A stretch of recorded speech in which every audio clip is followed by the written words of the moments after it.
Your family now pay your share, my mother-in-law declared at the family meeting, demanding half my income. That's only right. My husband nodded, I smirked, and their smug smiles faded fast when I replied, Then you won't mind if I married Maddox 3 years ago. I was 26 at the time, working in data analytics and making good money. Maddox. Not so much. He had big dreams, but no real plans, always jumping from one business idea to another, claiming he was on the verge of something great. I believed in him at first, thought he just needed time. Turns out he needed a full-time sponsor, and I was dumb enough to play the role.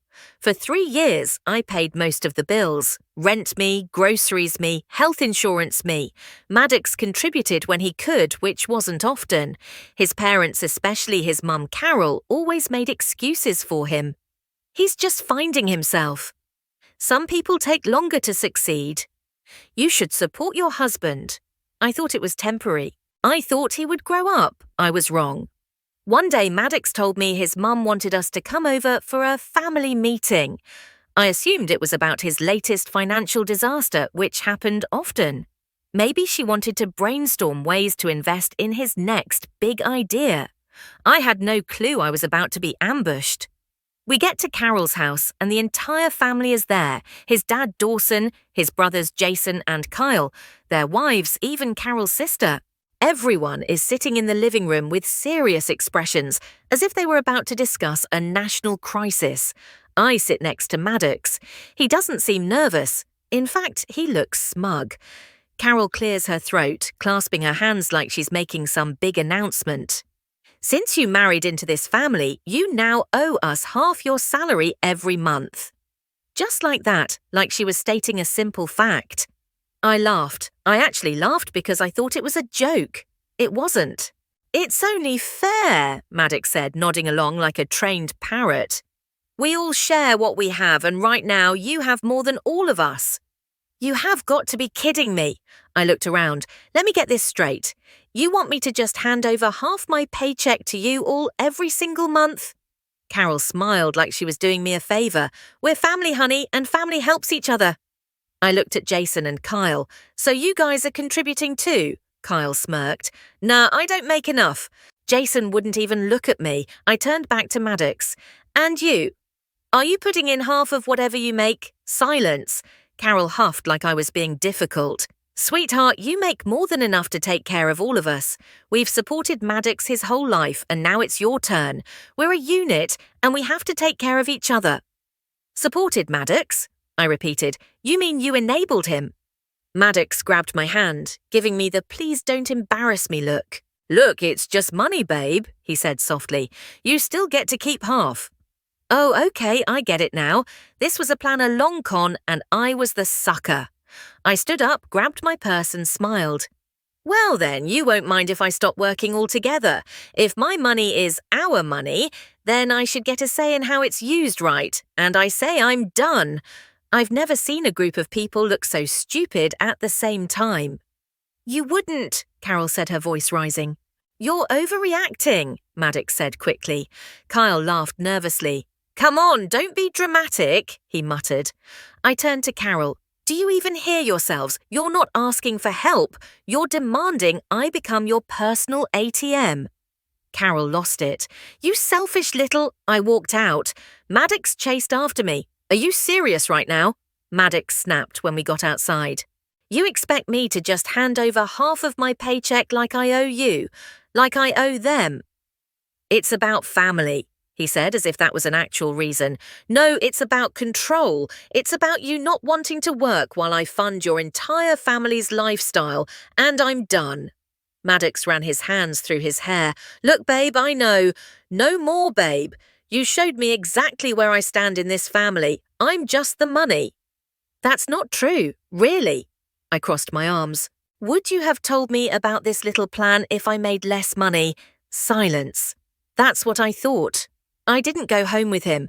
I went straight to a friend's house and spent the night. While I lay there staring at the ceiling, I realized I had been stupidly blind. This wasn't out of nowhere. There had been so many signs Maddox never taking real steps to get a stable job. Carol always talking about how women should contribute, but never holding her sons accountable the way Maddox defended his family no matter what, even when they were clearly in the wrong. They had been grooming me for this exact moment, and now they thought I would just hand over my future. Number not happening. I woke up the next morning in my friend's guest room feeling like I'd been hit by a truck. My phone was blowing up 10 missed calls from Maddox, 5 from Carol, a string of texts that went from let's talk to full-blown threats. I ignored them all. I wasn't ready to deal with them yet, not until I had a plan. I didn't go home. Instead, I went to work like nothing had happened. It felt weird, like I was living a double life, sitting in meetings, analysing data, while my entire marriage was crumbling in the background. By noon, I had a new text from Maddox. If you don't come home, I'm moving your stuff out. Oh, so now we were playing games. I replied, go ahead, just make sure you don't touch anything I bought. Shouldn't be hard since I paid for almost everything in that apartment. Silence. An hour later, another text. You're being ridiculous. We need to talk. No, we didn't. I left him on red. That night I checked into a hotel. I wasn't ready to face him alone just yet. Sitting on the bed, scrolling through my texts. I considered my next move. Option 1, go back, argue it out and try to fix things. Yeah, right. Option 2, pack my stuff, walk away for good and never look back. Or option 3, make them wish they'd never messed with me. Take a wild guess which one I went with. The next day, I showed up at our apartment while Maddox was at work. I changed the locks. Then I went through every receipt, bank statement, and online order confirmation I could find, everything that proved what I paid for the rent, the furniture, the car insurance, the damn Wi-Fi. By the time I was done, I had a solid list of what was mine, and I wasn't leaving without it. Maddox came home at 6:00 p.m. He tried his key. It didn't work. I opened the door just enough to see his stupid, shocked face. What the hell is this? I pay for this apartment, I said. If you want in, you can ask nicely, or better yet, get your own place. His face turned red. You're insane. No, I'm just done being used. You can't do this. I already did. He shoved the door, trying to push past me, but I had a surprise waiting. My friend Sam stepped into view. Sam is ex-military, built like a tank, and she doesn't take crap from anyone. I'd rethink that, buddy, she said, crossing her arms. Maddox froze. Sam smiled. We're just here to collect her things. You know, since she's the one who actually paid for them. Maddox looked ready to explode. You're ruining everything. No, I corrected. You did that all by yourself. As expected, Carol got involved immediately. She called me that night screaming, you locked my son out of his own home. No, I locked myself into my home. You're trying to destroy this family. Funny, I thought this family was all about helping each other. Where's my help, Carol? You little... I hung up. The next morning, I woke up to a legal-sounding email from Carol. She must have Googled how to sound like a lawyer because it was a mess. You are illegally withholding financial contributions from your spouse, which constitutes financial abuse. If you do not immediately pay your required share to the family, we will pursue legal action. I laughed so hard I nearly dropped my coffee. Legal action for not giving them my paycheck, I forwarded it to my lawyer, who replied with one sentence, "This is nonsense. Ignore it." So I did. But I knew they weren't done. Carol was desperate, and desperate people do stupid things. A week later, I got a call from my bank. "We have a flagged transaction on your joint account." "I don't have a joint account. It's under Maddox's name, but your paycheck was deposited into it and someone just tried to withdraw $5,000. My stomach dropped. That lying sack of garbage. I went straight to the bank. Turns out Maddox had linked my payroll direct deposit to his account without my permission. I sat across from the bank manager, who was already suspicious. "Can you prove you didn't authorize this?" Oh, I could prove it. I pulled up emails, texts, and screenshots. Maddox had no access to my work accounts. There was no written authorization. This was fraud. "Would you like to report this as identity theft?" the manager asked. I smiled. Yes, I would. When Maddox found out I froze the account and filed a fraud claim, he lost it. "You just ruined me. No, you ruined yourself." Then he played his last pathetic card. "I love you. We can fix this." "You stole from me. You let your family treat me like an ATM. There's nothing left to fix." After filing the fraud claim, I cut all financial ties with Maddox. New bank account done, credit cards locked, payroll direct deposit changed. Maddox was officially on his own. I expected more texts, more threats, maybe some dramatic tantrums. What I wasn't expecting was what happened next. A week after shutting Maddox out, I got a letter in the mail. It was divorce papers, but something was off. First, I hadn't filed for divorce yet. Second, the papers listed a financial agreement I never agreed to. I had to pay Maddox $2,500 a month in spousal support, cover his health insurance, and surrender 50% of my savings. I stared at the papers. Was this some kind of joke? No lawyer would ever draft something this one-sided, unless Maddox and Carol faked them. I called the courthouse. No record of a divorce filing. They forged the documents. I texted Maddox, "Nice try. Those papers are fake." No response. So I did what any sane person would do. I took the papers to a real lawyer. The moment he looked at them, he laughed. "This isn't just fake. It's illegal. Did they think you wouldn't check?" Apparently, yes, they did. With my lawyer's help, I filed a lawsuit against Maddox and Carol for fraud and attempted financial coercion. Fraud for forging legal documents, financial coercion for trying to extort money from me. I also filed a separate police report. Maddox wasn't just lazy, he was a criminal. Carol wasn't just controlling, she was an accomplice. They thought they could trap me. Instead, they backed themselves into a corner. 2 weeks later, Maddox called me in full panic mode. "You need to drop the charges. Why would I do that? The cops came to my job, they questioned me in front of my boss. Maybe you shouldn't have committed fraud." Maddox had never faced real consequences before. Carol had always bailed him out. But this time, no one could save him. Carol tried. She showed up at my job, stormed into the lobby, and started screaming about how I was ruining her son's life. Security had to escort her out. Her last words before they dragged her away: "You'll regret this." She was right, because the next thing she did changed everything. A week after her meltdown, I got a call from an unknown number. It was Maddox's landlord. "I'm calling because I understand you were financially responsible for Maddox's rent." No, I wasn't. "That's strange. Your name is listed as the co-signer on his lease." What I had never signed anything for Maddox's apartment, which meant he or Carol had forged my signature again. I asked the landlord to send me a copy of the lease. Sure enough, my signature was on it, but it wasn't mine. Carol had faked it. This wasn't just fraud, this was identity theft.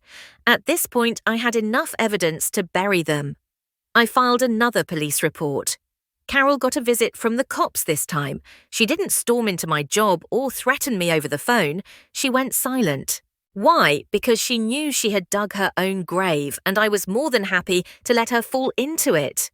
Maddox finally broke. One night I got a text from an unknown number. It was him. "I'm sorry."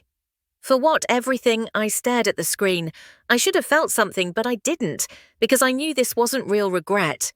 Maddox wasn't sorry for what he did, he was sorry for getting caught. And I was finally free. After Maddox's pathetic attempt at an apology, I knew I was on the home stretch. The fraud charges against him and Carol were pending investigation. The cops had already questioned both of them, and things were looking bad, really bad. Carol, who had spent years controlling everyone around her, was now in panic mode. She wasn't as powerful as she thought. And Maddox, he was spiraling. Then the biggest revelation came out. One evening I was sitting on my couch going through my emails when a new one popped up. Subject line, "Urgent, you need to see this." It was from a woman I didn't recognize.